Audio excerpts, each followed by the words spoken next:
السلام علیکم everyone, hope so you all are fine and doing great. آج کی ہماری ویڈیو پاکستان لٹریچر سے ریلیٹڈ ہے، جس میں ہم دانیال معین الدین کے ایک most important work in other rooms other wonders and our lady of Paris کو ڈسکس کریں گے۔ سب سے پہلے میں آپ کو ایک چھوٹی سی کلیئرنس دیتی چلوں کہ کچھ لوگ سمجھتے ہیں کہ بیسیکلی یہ دو ڈیفرنٹ ورکس ہیں، پہلا in other rooms other wonders and the second our lady of Paris, لیکن ایسا نہیں ہے، یہ دونوں ٹرمز ایک ہی ناول کے نام ہیں۔ دانیال معین الدین کے بریف انٹروڈکشن کی بات کریں تو he was a journalist, lawyer and a Pakistani writer. Daniyal Moinuddin ایک بہت سکسیسفل بزنس مین بھی تھے۔ ہماری یہ جو سٹوری ہے دا لیڈی آف پیرس اور ان ادر رومز ادر ونڈرز، یہ بیسیکلی تھرڈ پرسن نریشن ہے۔ سٹوری کے ٹائٹل کی سمجھ آپ کو سٹوری کے اینڈ تک آ جائے گی۔ ہماری سٹوری سٹارٹ ہوتی ہے ایک کریکٹر سے جس کا نام ہے کے ہارونی۔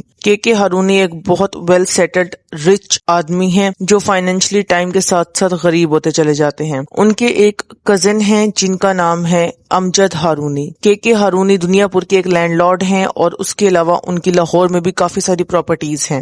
کے ہارونی کے کزن امجد ہارونی بھی فائنینشلی بہت سٹرونگ ہیں۔ امجد ہارونی کی وائف کا نام ہے رافعہ اور ان کے بیٹے کا نام ہے سہیل۔ سہیل نے بیچلریٹ کیا ہے لاء کے اندر Yale university united state of America سے۔ سہیل ایک لائر ہیں۔ During their time in America Sohail got into a relationship with a girl named Helen. Helen نام کی ایک لڑکی سے سہیل کی ملاقات ہوتی ہے ییل یونیورسٹی میں اور وہ دونوں ایک ریلیشن شپ میں انوالو ہو جاتے ہیں۔ ہیلن سہیل کی کلاس فیلو بھی ہیں۔ ہیلن ایک امریکن گرل ہے جس کا ایک ڈریم ہے کہ وہ ایک دن اپنی لائف میں پیرس وزٹ کرنا چاہتی ہے۔ The lady of Paris basically یہاں پہ لو کو ڈپکٹ کرتا ہے۔ ہیلن کی سنگل مدر ہیں، سنگل پیرنٹ ہیں۔ امجد کے پاس بہت پراپرٹی ہے۔ امجد ہارونی ایک ویل سیٹلڈ مین ہے پاکستان کے، وہ فارم لینڈز کے اونر ہیں، ان کے پاس شوگر ملز ہیں اور کراچی میں ایک بہت بڑا محل بھی ہے۔ سہیل کی جو مدر ہیں بیسیکلی وہ لکھنؤ سے بلانگ کرتی ہیں اور بہت مینرڈ لیڈی ہیں، جیسے کہ یہاں پہ لکھنؤ کا سمبولزم یوز کیا گیا ہے کہ لکھنؤ سے جو لوگ بلانگ کرتے ہیں ان کے اندر بہت زیادہ تہذیب ہوتی ہے۔ ایک شام سہیل اپنی مدر کے ساتھ ڈنر کر رہا ہوتا ہے تو اس کی مدر کہتی ہے کہ تم بہت مینر لیس ہو گئی ہو۔ اب یہاں پہ یہ چیز ڈپکٹ کرتی ہے کہ سہیل نے اپنی لائف کا ایک بہت بڑا پارٹ، ایک بہت زیادہ ٹائم پیریڈ ییل یونیورسٹی میں گزارا ہے۔ وہ اپنی روٹ سے، اپنے ایسٹرن کلچر سے، اپنی پاکستانی بیس سے دور رہا ہے، جس کی وجہ سے اس کی مدر کو لگتا ہے کہ یہ اپنی روٹس کو، اپنی پاکستانی ویلیوز کو بھول چکا ہے۔ دین یہاں پہ سہیل اپنی مدر کو بتاتا ہے کہ میں اپنی فرینڈ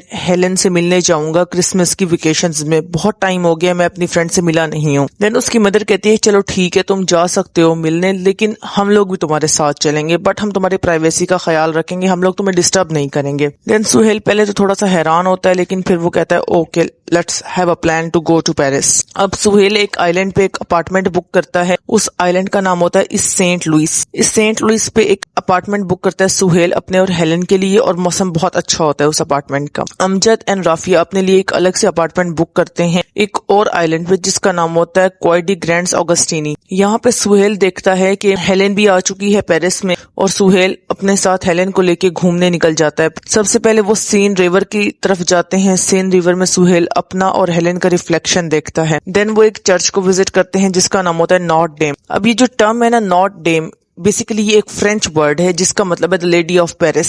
سہیل اپنے پیرنٹس کے ساتھ اور ہیلن کے ساتھ ڈنر انجوائے کرتا ہے۔ رافیہ بتاتی ہے ہیلن کو کہ بیسیکلی سہیل پیرس میں ہی پیدا ہوا تھا اور ہم لوگ چاہتے ہیں کہ ہم پاکستان میں اپنی لائف نہ گزاریں کیونکہ بہت ہی سکیٹرڈ لائف ہے پاکستان میں ہماری، ہم لوگ امریکہ شفٹ ہونے کا پلان رکھتے ہیں اور امریکہ میں بہت ویل ڈسپلن لائف ہے۔ ہیلن کہتی ہے کہ ہاں ایسا ہی ہے، میں بھی امریکہ میں ہی اپنی فردر فیوچر کو پرسو کرنا چاہتی ہوں۔ اس کے بعد رات کو سہیل اور ہیلن ایک سلیپنگ بیوٹی کا بیلیٹ دیکھنے چلے جاتے ہیں۔ پھر رافیہ اگلے دن ہیلن سے ملتی ہے اور وہ اس کو بتاتی ہے کہ وہ کچھ خاص خوش نہیں ہے ہیلن اور سہیل کے ریلیشن شپ سے۔ رافیہ جو ہے وہ لکھنؤ سے بلانگ کرتی ہے اور مطلب وہ ایسٹرن روٹس سے اٹیچ ہوتی ہے۔ یہاں سے وہ امریکہ شفٹ ہو جاتے ہیں، لیکن وہاں پر ان کی اتنی نہیں بنتی اور کچھ پرابلمز آتی ہیں، بٹ وہ اپنے ریلیشن شپ کو ٹائم دینے کے لیے واپس پیرس آ جاتے ہیں اور یہاں پہ ہیلن اور سہیل کی شادی ہو جاتی ہے اور پھر وہ ہمیشہ خوش رہتے ہیں۔ یہاں پہ ہمارا یہ ناول ختم ہو جاتا ہے۔ اگر ہم اس کے امپورٹنٹ تھیمز کی بات کریں تو ہمارے پاس پاورٹی کا تھیم، کس طریقے سے پاکستان کے اندر بہت زیادہ پاورٹی ہے، ان ایمپلائمنٹ ہے، کرپشن ہے، جس کی وجہ سے یہاں سے لوگ نکلنا چاہتے ہیں، باہر کی لائف کو وہ بہتر سمجھتے ہیں۔ آج کے لیے بس اتنا ہی۔ Thank you so much for your time. اللہ حافظ۔